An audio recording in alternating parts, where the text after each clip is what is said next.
In a world full of noise and distractions, families can slowly drift apart, even under one roof. But a strong home begins with one choice: making God the center of everything. Through prayer, hearts are softened, relationships are healed, and love grows deeper each day. Unity doesn't mean perfection. It means choosing faith, patience, and understanding even in challenges. What simple step can your family take today to build a home centered on God?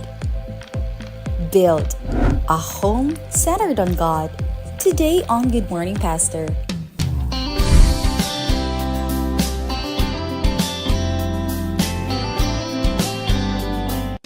Good morning once again mga kapaglaom, and maulan nga Sabado karon nga adlaw nga ipapauli. Ana atong segment karon atong makauban, atong maabtikon og ugma ang atong opening sa ato ang camping diri sa North Central Mindanao Conference. Ang atong pinalangga, maabtikon nga youth director sa North Central Mindanao Conference, Ulaylayan, Pastor Rinel Lagata. Good morning, Pastor. Good morning, Welcome. Pastor. Good morning, Ma'am Charm. O good morning, Ilirawing. Kumusta ang kumusta? batanon? Kamusta? Praise the Lord. Dasig yapon kayo. Dasig kayo mga kabatanunan. Unya giulan ta karon, magsugod atong camping ugma, maglapok-lapok na tani. Mao ni nindot nga camping gyud. Yeah. At least wala apo. Oh, lagi. Diba, Pastor? Pastor, let's talk about a home built on God. Unsa may but ipasabot when we say pamilya nga nakasentro sa atong Ginoo? Actually, mga kapaglaom no, mga kaigsunan, ang pamilya, mao mo gini ang naiingon ni Ellen White sa kanang Adventist home nga make a happy, bright family. Ambot pasabot ani nga kinahanglan na ang love, na ang patience og forgiveness, Elderawing. Love, patience, and forgiveness. Okay. Big words. Okay, ngano, og mag-away ang mama o papa, maapektuhan po ang mga anak. Tinood na, no? Wala gyoy kwan. Pastor, unsa ang pagkahiusa sa pamilya kung dunay panagbangi? Lisod dili gyud mahiusa kay actually ang Holy Spirit lisod man kayo nga mosulod nga walay forgiveness sa managtiayon. So, ang apektado gyud ang mga kabataan ni Ma'am Charm ug Ilirawing kay ano, sa diha mag-away ang asawa ug bana ug dili kabalos ang asawa didto pahimungtan ang anak. Sa anak, no? Sa anak Oo, ka tawag. mabunalan. Tama Ano, yun. mabunalan, matingala ang anak, nagibunalan siya, gamay ra kayong sala. Oo. Luoy biya ang bata nga apektado. Labi na Oo. sa mga Correct. dili Kristohanon, Oo. nga dili pa rin sa tuwag tumutuo. Correct yun. Apektado gyud kayo ang bata. Masingitan pang hilpir, apil pang hilpir. Oo. Apil gyud. Pastor, when we talk about bitaw ka ng bitaw mga pamilya, like karon Pastor pa, ang tibok Pilipinas, naman tayo gipagdaanan nga mga suliran karon na economically, politically, and this is on top of the other problems nga atong na-encounter sa matag adlaw. How does a prayer, kay always man ginato ni mga kapaglaom as you continue to watch here, always ginato ni gina-remind nga ang matag pamilya mag-develop og prayer session or prayer for spirit sa matag usa. But unsaon na to Pastor nga maka-acquire gyud ani nga espiritu sa pagkamainampuon aron nga maligo ang matag pamilya? Ang ato gyud matagaan mga kapaglaom, makaigsunan sa atong ihimplo sa prayer, Ilirawing og Ma'am Charm, si Daniel magyod kay 3 times a day man siya nga Ga-pray. uli gyud alang sa pagampo. Matubang magini siya sa Jerusalem. Now sa pamilya, importante nga molded ang ato mga kabataan, especially ang mga parents nga makita sa mga bata nga may nampuon punta. Kay kana mga bata, good imitators man gud na sila. So once nga ang ginikanan may nampuon, ang mga bata po may nampuon, meaning to say nga naa diha ang gugma sa sulod sa panimalay.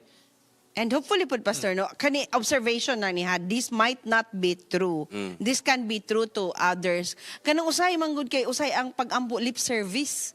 Kanang nag-ampo pero ang batasan ba wala na convert. For the sick na lang yun nga. Oh, for the makaampo. sick nga nag-ampo. So I hope nga we can also develop that in our hearts ba kana bitong by heart ang atong mga pag-ampo. Oo. Kay usahay na ko nadunggan akong mama, akong papa, may lang ka mag-ampo pero ang batasan di makaog iro. Ano ba? Yan, Sakto, nakita na sa mga Mga bata, meaning to siya na walay transformation ang iyang kinabuhi. Oo.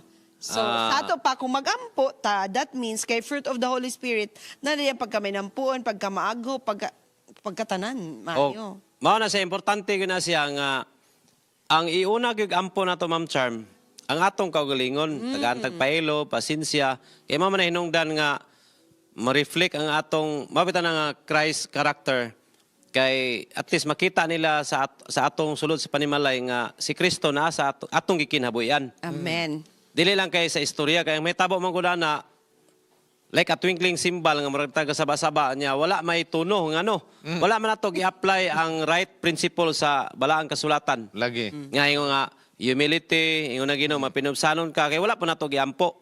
So mas maayo siguro nga first nga buhaton nato iampo nato atong kagulingon nga tagaan po tagpaelo, pasensya ug gugma. Oh. Aron nga ma-share po nimo pinagi makita nila pinagi sa atong kinaya. Yes. Pastor, kani ngano maning ubang pamilya nga naglisod man ni sa espirituhanong pagtubo. Labi na kaning paghiusa gani. Naglisod gyud ang ubang pamilya. So diri sa Psalms 133:1 wing ningon diri how good and pleasant it is when God's people live together in unity. Meaning to si ma-unite ra man gyud ta diha sa Ginoo kon kini pareha ning sa camping karon ma-illustrate na to. Usara may tumong na to ani is para sa atong spirituality sa mga kabatanunan. Ang sa ato sulod sa panimalay nga mahiusa gyud ta kining duna gyud tay time. Duna gyud tay sama kang Jesus Christ sa una duna siya gitawag og Getsemane nga didto gyud siya magampo.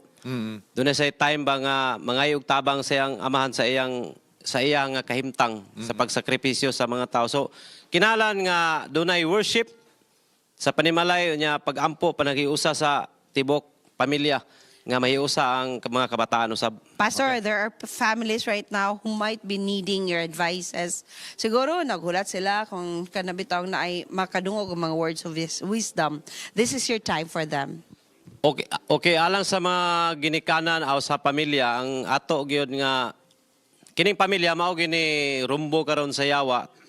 Nga din bungkagon niya once nga mabungkag man gud ni ang pamilya ang mga kabataan makatag. So ang advice gyud ni Ellen White dinhi sa Adventist home nga kinahanglan nga doon natay home bright family pinaagi ra gyud sa pagmold sa ato mga kabataan kining gitawag og love, patience ug forgiveness. Kining tulo nga dagko kay nga mga butang importante ni siya kun dunay gugma kanang kanta bitaw Ma'am Charm nga when God is in the family. Yes. Meaning to say na ang gugma sa Ginoo. Okay, because Siya mo'y God center. is love. Oh. Dili ka makay actually ang kiniya ma-change man siya.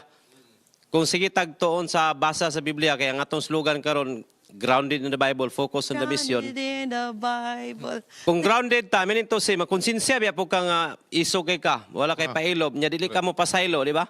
So ang forgiveness, mao na siya pag-let go nimo sa dautan nga espiritu o pasudlo nimo ang balaang espiritu nga mo'y mo unite sa tibok panimalay. Thank you so much, Thank you, Pastor. Pastor. You begin, Pastor, saying nga kinahanglan love, patience, and forgiveness. Oh, yes. I guess these three Sa Adventist home na siya nga kwan. Kining tulo mga kapaglaw mo initial nga ingredient para mahimong happy, para mahimong stronger ang matag pamilya o ang atong mga kabataan nga mogawas sa atong poder isip ginikanan mahimo pong dunay gugma, dunay pasensya ug dunay mga pagpasaylo.